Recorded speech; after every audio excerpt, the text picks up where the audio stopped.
Alright,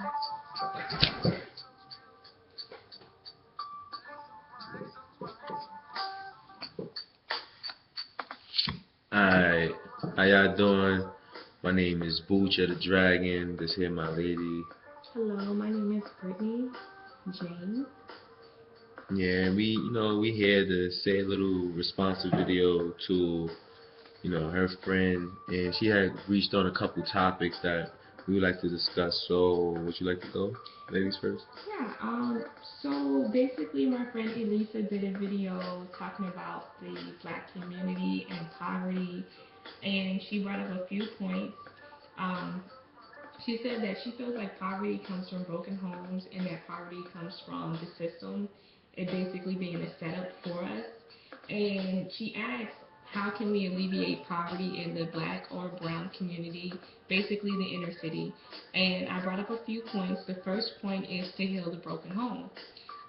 It's obvious that you would heal a broken home by just keeping your family together. A lot of people say that black women have problems with their attitudes and that black men are very absent in the black family.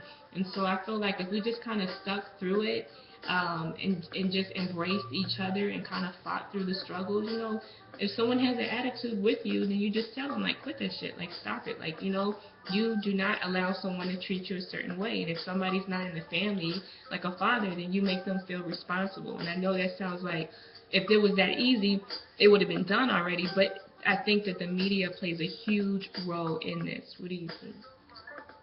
You said media? Yeah. Of course, the media plays a huge role in this. Media, like, for you say a broken home, first, like, before we even get the media, how they portray us or how they trying to direct stuff, let's say ours, what success is, because a lot of people that's from a broken home or in the hood trying to make it out or whatnot think that success is a corporate thing. Just because you're not corporate doesn't mean you're successful. There's a lot of people that aren't corporate, that went corporate, that tell you shouldn't go corporate. And they was the most gangster people, I guess. You know what I mean? DMX, 50 then you 50 Cent. Cent. Yeah. But you also got like people like Mos Def, Talib Kweli. They're starting their own thing. Even Drake is getting off of the whole corporate scheme and everything, even though he's in mainstream. Lil Wayne is getting off all of that because they see that the corporate scheme, they try to direct it's like a minstrel show. The minstrel show has never stopped. It's always been here. And when rap came out of hip hop and it subsided, because with hip hop it all came together as one. And that's what made hip hop. All of the elements, DJing, rapping, breaking, DJ rapping, breaking, then you got graffiti, and then you got the knowledge. You gotta have some type of knowledge. You know what I mean? You feel? So, like, when you see all of that, and then you take rap by itself, and then you make it like, let's say like Ice-T's first album with the little kid opening the CD, listening to the CD with the moms coming in.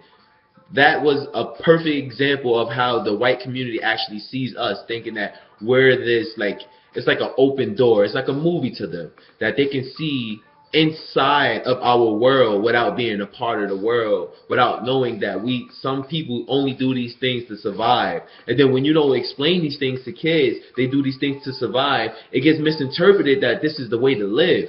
And that's not the way to live. That's not how you should be living. In the black market, I think that actually, because it's so easy for us to go there, that we always go there. The reason why it's so easy for us to go there is because we don't have no other option. We're always looked down upon. We're always taken advantage of. If a black guy alright, so let's take a black dude, put him in a job, right? And this nigga bust his ass. Like almost every black dude in a job bust his ass. Now, I'm not going to say every black dude owns, with a job always do that, because you do have slip-ups, you do got misfits, you do got rebellions, you do got them teenagers that don't even care. You even got the adults that act like teenagers. Like, we need to grow up too. Right. But to get back on topic, if a black dude worked mad hard and then a white dude come and did half the work, they'll probably get rid of the black dude first. Definitely will.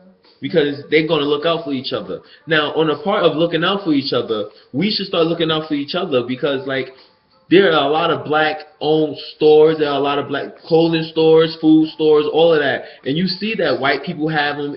Asian people have them, Spanish people have them. I mean, some black people have it, but it's African. We don't have no American stuff. We're American. At the end of the day, there's no African American. How you gonna sit here and just say I'm not American? I'm a different country, nigga. You're European American. What up? What up? Word up. That's real. That's definitely real. And piggybacking off of what you just said, I feel like a lot of people look at black Americans as being lazy. And it's not the fact that we're lazy, it's the fact that the system has a lot to do with it. And yeah, some of us are lazy. We've been living on government assistance. We've been living on food stamps. We've been living on Medicaid for so long that it becomes a lifestyle. It's like you grow up, you get 18, you have about 5 kids, and then you just live off the system. Right. Some people feel actually entitled. They feel like, oh, I went through slavery for 400 years. No, Exactly, though. Your parents went through slavery, and their parents went through slavery. My grandparents were sharecroppers, not my the people in my age group now. We just grew up and we just went to college, and we still kind of don't know what to do. So I made a list of the things that we should do to help us have those black stores in the community, to help us have those products out there. Like, we should be learning how to make tissue. We should be learning how to make, like, it sounds stupid, who wants to make tissue? But there's a millionaire out there making millions of dollars off of Charmin. Trust me.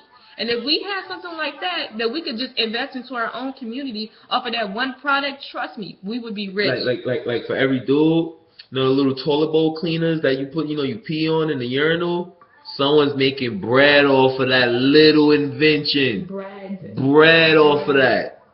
Now, go ahead, go into how, you know, we can do that. Definitely. So the way I think that we can break poverty in the African American and brown community is to make our own products. We can make black weed. So many of us go out there and we buy these weed. First of all, we don't even need weed. This is all natural. I just got out the shower, washed it, threw some gel in there, threw, you know, water. That's it. I don't even use a comb. You don't even need a comb, for real. And he's sexy, my baby. You know. You're ready. But anyway, we could be buying black hair, black weed. We need to learn how to create those products. We need to get a plug over there somewhere. This is homework for you guys. You guys need to do this, like, definitely. Natural hair products. First of all, we changed the entire hair product industry with natural hair. Super fact. That's through YouTube alone. Taryn Guy, Natural 85. All these different types of people, Cutie Curly, all these people started going on YouTube, voicing their opinions, and they started doing research on black hair products. They started looking at the label. And if you look at the labels of some of the products we used to use with either propanol, with alcohol, with Vaseline, all these different things were damaging our hair, making us bald. Do you think they did that on purpose? I don't know. But what I do know is now all the products in the hair industry is much more natural. All the conditioners that we use do not have sulfate in them. Actually, another thing that we should be doing is we should be making conditioners, we should be making them ourselves. And the way we can do that is with silicone. If you don't know what silicone is, that's clay.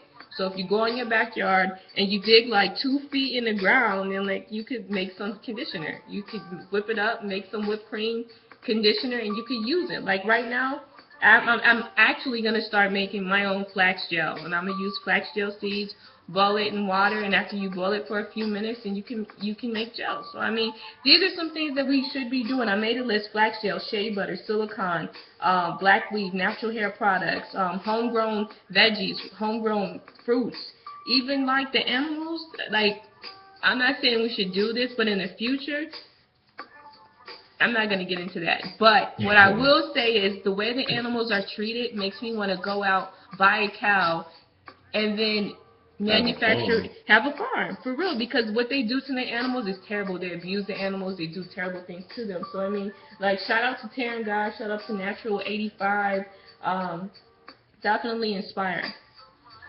Yeah, and the reason to buy our own products and everything of our race, because no one's going to look out for us than us. It's like no one's going to love you but yourself at the end of the day. You feel what I'm saying? So like, if we can generate money through our own community before reaching out, there would be no such thing as welfare. Niggas want to take away our stuff and everything. How can you take away our money if there's our money? Like, let's look at Tulsa.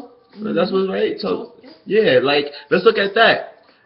I think it was 1920s. In the 1920s around, we was the like basically the New York. You feel what I'm saying? It was the Black Wall Street, and you dropped a bomb on me like that. The song was about the first bombing ever happened in the world on some shit, and it's on their own citizens, which was us. The hate is real. The hate was real. These niggas are These niggas is putting us through genocide by radiating our school milk and giving it to our children so they could grow up fucked up. That's fucked up. Very. I'm sorry, excuse my language, but it's grimy. It's a grimy nature. But yeah, we don't do nothing. Like I seen this post that Diddy made. It was like these cops was like, stop or we'll shoot you. No, what it was? It was like, that was it. Yeah, stop or we'll shoot you. And then that was what the cops. And then Diddy was like, you stop before we shoot back, like straight up. Like I was like, word, I'm with that, because like at the end of the day, like honestly, what I think it boils down to is that black people right now, we don't have no type of spirituality. We don't practice anything to bring our consciousness to a higher level. Yeah, our consciousness is happening at a higher level, but we're not bringing anything or exercising that muscle. We're not exercising that, because if you look at, let's say the 90s, when black people was really into God and Christianity and stuff like that. I have my views and everything, but let's look at that. And when you look at it, you see black people were happier. Everyone says that the 90s was almost damn near the best era that ever happened because black people were well connected. But now that everyone, and you have these, I don't want to disrespect anybody, but you have these people that aren't black, quote unquote, they're sitting here and saying that all of that stuff ain't real. But now what's happening? The world is in hell now. We left God, God left us. Literally. It's messed up. All of that. But I mean, not even going that far to Illuminati. Not even going that far. Just look at all of the cop killings. Why is this happening? All of you believe, all of the black people in the world right now is trying to go back to Egyptian roots when we're not supposed to go back to Egyptian roots. Ever. Period. Point blank. And just because they were off color, they looked like us, the whole world looked like us first. It wasn't just Egyptians. Egyptians went to that higher power of consciousness and thought that they was greater than God. And got shut down. Shut down. At the end of the day, it doesn't matter what you believe in, as long as you really go towards that religion that does peace. You feel what I'm saying? I shaded off Christianity. She shaded off the Christianity. We both ended up to Buddhism, and we didn't even know each other. We just had a conversation like, oh, we just both went there. I know about meditation and all of that. I'm into the Asian culture, anime, and everything. I learned a lot, so I really like going into the Japanese culture and their gods, what ohms mean, what the sound frequency. I know a lot of stuff, but I just feel like black people, we need that spiritual. A lot of things in life that happen good for you is like a grandparent's prayer for you, straight up. Someone with a lot of faith praying for you is going to happen whether you do something or not. But I hope this on nobody, but as soon as that person leaves, it's done. Your life goes to shit because you have no more prayer. You feel me? So I just think that's one of the ways to to heal a broken home, or what I say to repair it, is to put spirituality back. Definitely. Good stuff. Outside of those videos, outside of the response to Elisa's video, and I hope you guys take that to heart, what I want to start doing is I want to start doing some inspirational videos, and I want to inspire myself, inspire others, and I want to just keep on track to reaching my goals, to reaching my dreams. And like, my dream right now is to travel the world, dance, work from home, so that not necessarily working in the house, but like working from a computer. It's a lot of YouTubers out there that make a living from vlogging, that make a living from vlogging about hair products, and I'm not doing that. I'm doing something different. It has to do with litigations, and I believe that with this job, I will be able to travel the world, see my family, and then come and go as I please. And so, Parent Guy has definitely inspired me. Ramon has inspired me as well. So what are some of your goals? Some of my goals, I see, well, one, I do want to travel the world. That's one big goal of mine. And it's not to see everything. It's to make an experience in my life, something that's relative to me that I can take to my children. And if I go visit a new place or go visit the same place, I have experiences. I know where to go. It's like me and your mom, we was right here, you know what I mean? We kissed, and then the dog went by, then found a $20 bill, whatever. You know what I mean? So, or, you know, I spilled ice cream on myself and I had a big chocolate stain on my white new shirt that I just got from whatever, Italy. You went to go see the Coliseum, you know, something like that. I would love to do all of that. Also, I would love to push out all of my creativity. I'm creating a fashion line. I don't know what it's going to be called, but I think it's going to be called BQ, Bible Quotes. When I'm doing this, I'm reaching out to everyone that want to say that the Bible ain't real. I have my doubts about the Bible as well. But you know what? God said if you don't question him, you can't constantly look for him. You're not constantly looking for the answer. And that's what you're supposed to do. Question him. Even the atheists. If atheists have any quotes, any stories in the Bible that they want to see on a shirt, I'm going to put it on the shirt, but I'm going to put the truth on the shirt. Fact. I'm going to put King James Version, things with curses in it, things with that hasn't been tampered with yet. I mean, yeah, you can go on, oh, it's been tampered with, but so what? So what? You don't know, you can't read Arabic, you can't read Hebrew, so stop fighting. What's everlasting is everlasting, and the truth will always come out. And the truth definitely has came out, especially with black people. Me personally, I believe that all black people are Hebrews. Black people that went through the transatlantic slavery. The reason I believe that is because in the Bible it talks a lot about the 400-year curse, for us not admonishing our God, for us not following our rules, for us rebelling and serving other gods. And throughout black history, throughout the world's history, black people all over the world have always been the most degraded. They say our name that describes us as a people will be a byword, which is a curse word. And the only people in the world that I know that go by a curse word are black people. Now, you may say Hispanic people have their curse word, Chinese people have their curse word. But they're not called that. We're called niggers. They're not. We're definitely called niggers. E-R-R-A, doesn't matter. And that means a person that is ignorant. And for the last 400 years, black people have been ignorant to our condition. We've been ignorant to our surroundings. We've been ignorant to the system. And we've fallen. We've been asleep. And literally, God did put us in a state of slumber. And it says that in the Bible, we were put into a state of slumber. Our eyes and our ears would be closed to what's going on. And so now, you know, you look at other races, Chinese people, and you say they have their curse words, but anywhere you go, being black is like being taboo. It's being taboo. The right? forbidden fruit. You know, you're not supposed to date black people in certain countries. Even in Russia, they say they never call an African American an African because being an African is just like being close to that of an animal. So, I mean, that's how we're looked at. That's how we were treated for the last 400 years. We came to America, we were treated as 3/5 of a human being. Some of our people were ripped apart by horses. Some of our people were fed to alligators for bait. For bait. That's crazy. The babies at that. It wasn't grown people. They would have fought. It was the babies. You put it on a stick. Even this freaking ice cream truck thing, you know, is racist. All of the melodies.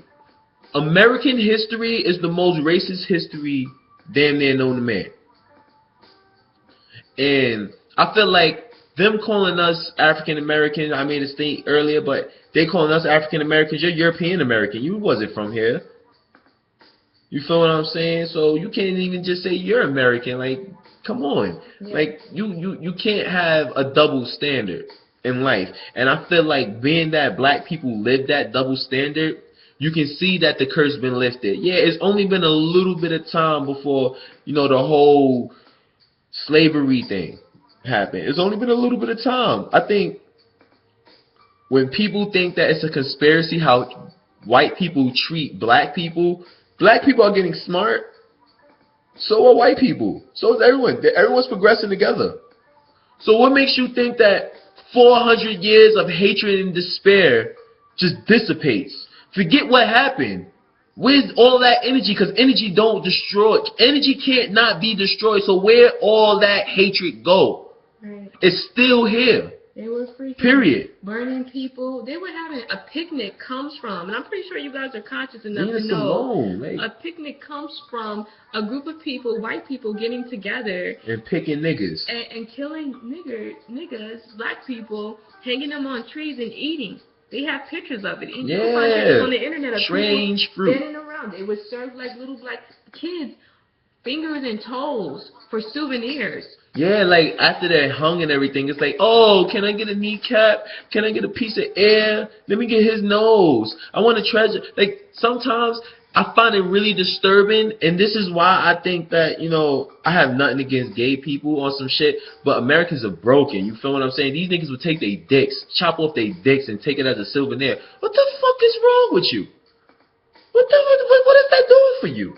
Nothing. That's it. Like, come on, son. Like, you straight heathen. You a heathen. Like, you Heathen, all that. straight evil. All Like, that. No offense to, but all that means is a person without rules. A person, you acting like a heathen. You acting like you ain't got no sense, no morals. Like they did that, and it's sad, you know. But being the Hebrew person that I'm trying to embrace fully, I know that loving who you are means that you have to love everyone. You have to teach them the right way. You don't let them disrespect you and hurt you. But the cops, what they've been doing to black people is terrible. It's like you were saying, 400 years of hate. That's went into the police force. That's what these police. These police. I used to date somebody that was in a criminal justice program. This person was like a freaking demon. These police beat their wives. These police, they do terrible things. People in the military, if you think about it, these are the main ones that's going home beating on their wives. It's sad. And on another tip that I like to talk about, relationships. I feel like people don't take relationships really seriously. Like, let's. I learned something new in my life, and my baby had helped me. Like, a lot of the things that I'm gonna let it open. A lot of the things dudes, you know, think about always will be sex. Sex is the root of everything that can diffuse a situation. It is. To us it is, because we got dick, that's how we think, word. But at the same time, as much females can say all this, that, and the third about cuddling and everything, I think it's healthy to do all of that. Like me personally, I like to do it. It's very healthy to do it. Because if you can have self-restraint with a hard dick and say you're not going to have sex and just cuddle, it shows your woman more that she's more than a piece of meat. It shows her more. Even if you do the cuddling thing, just sometimes you just shouldn't have sex so much. It's like wearing new sneakers. I hate to compare it like that, but it's, you know, it's like wearing new sneakers. You're not going to continue to wear the sneakers every single day and fuck them up. You're not going to sit here and continue to use a basketball every day and think that you don't have to maintain it. It's going to go flat. You feel what I'm saying? It's like having a car and not doing anything to it to make it better. Running out of gas, not changing the oil, tranny fluid, radiator fluid, all that, brake fluid, all that shit. You know what I mean? Like, I think that when people look in a relationship, I think good guys, you need to stop letting your friends that are assholes and douchebags know what the fuck you do. Me personally, I did that, and I was wrong of it, and I'm going to stop doing that shit because it makes it hard for good guys to do genuine things for the ladies. It makes it hard because then you a thirsty nigga or something because these slime ball niggas want to do it, so they X out us. But I'm going to just say, keep being genuine and keep being yourself. Don't let anyone change you. Fuck all that shit. Because if you let someone change you, you don't know what they went through to think about that. You don't know if they're the asshole that made everything happen in their relationship to crumble. That's true. You don't know you don't know if this nigga is a rapist and take advantage of girls when they're drunk. You don't know what kind of nigga this is. You feel what I'm saying? So before you sit here and take anyone's opinion and everything, just remember, grain of salt. Grain of salt. Grain of salt. Pray about it. Straight up. You guys should always work through your problems. Like, you should always think about what you say. You should be cognitive to each other's feelings. You should try and grow from certain relationships. And if you're having an argument, it's okay to argue. It's better to discuss. But if you're having a discussion or an argument, always try to have that argument with the purpose of finding a solution to it. You should always be trying to make things better and not make things worse. Exactly. Like, I personally, sometimes I get in my feelings, and when I feel hurt, I get a little vindictive with my wording. I don't hit females. I don't condone that. But if a female hit me, you got to get your point across. But as men, we know that we're the stronger gender. We know we're the stronger gender. We have testosterone to back up our strength and anger. This is why we can get angry so quick and everything. Females don't get angry as quick because of all of that estrogen, and they can stay calm. It's a passive thing. I'm not saying all females are passive. I'm just saying it's something we need to recognize. And for the men that hit females, I mean, I ain't even going to use the mom thing, someone hit your moms. Like, what if someone hit your pregnant fiance, my nigga, with your child in there? How would you feel? Forget that there's an extra life. Someone just hit her, my nigga. You feel me? And if you would feel like that only because she's pregnant and not respect her as a woman, that your woman got hit, that's fucked up too. I mean, yeah, you can't sit here and just say you're going to forget about the pregnancy, but that shit's just bullshit shit. You feel what I'm saying? You should always have a strong hold on your relationship, on your family. When you get in a relationship, you're making a family. You're making a lion pack. You're making a wolf pack. You're making yourself be existent. You're not trying to become extinct. That's the point of sex. That's the point. The point of sex is to procreate. Like, I don't understand what people like, people want to sit here and go, well, what about this animal? Nigga, we're not animals. We're humans. That's why we're the dominant ones of Earth. This is why we have to give animals rights. Oh, also, quick note, I found out that we have 30 human rights that we get violated every day. 30 human rights after World War II was made. After World War II was done, NATO made 30 rights, human rights, that we can never be taken away, and I did not know that. You need to look that up. Alright, so that's all we're going to do for now. Thank you guys for watching. I hope you guys take something from that. And definitely respond. You know, here's some homework for you to do. I want you to figure out how to make toilet paper. I want you to figure out how to manufacture flax gel. I want you to figure out how to manufacture different products. Instead of going out into the community and getting your nails done, especially at these Asian spots, figure out how to do them for yourself. Find a black nail technician. Or if you're Dominican, find a Dominican. If you, whatever you are, find whatever you are. Just support who you are. That's the most important thing. And black people need to do it most importantly, because we never do. We're at the grocery stores. We're buying these products that have GMOs. Don't do that. Grow your own products. Learn how to grow a garden. It's easy. You can do it in your backyard. You can do it. You can buy little pots, little pots, and you can literally grow onions in your garden. I mean, in your living room. So definitely do that for homework. Find out ways to support yourself, because only just us can support our own community. Just us. That's the name of my organization. I tried to slip it in there, but whatever. Just us. That's the only way we can get out of poverty is with just us. So do that. Yeah, and I also got my thing. We're Marauder Faction. We're the invaders of the entertainment faction. We do everything: film, photography, dance, rap, cooking, fashion, anything that has any art to do it. If you want to be a part of it, we're just trying to start a label for it, so we won't be corporate. It's not about being different. It's about not being the same. Think about that. Acorn Productions.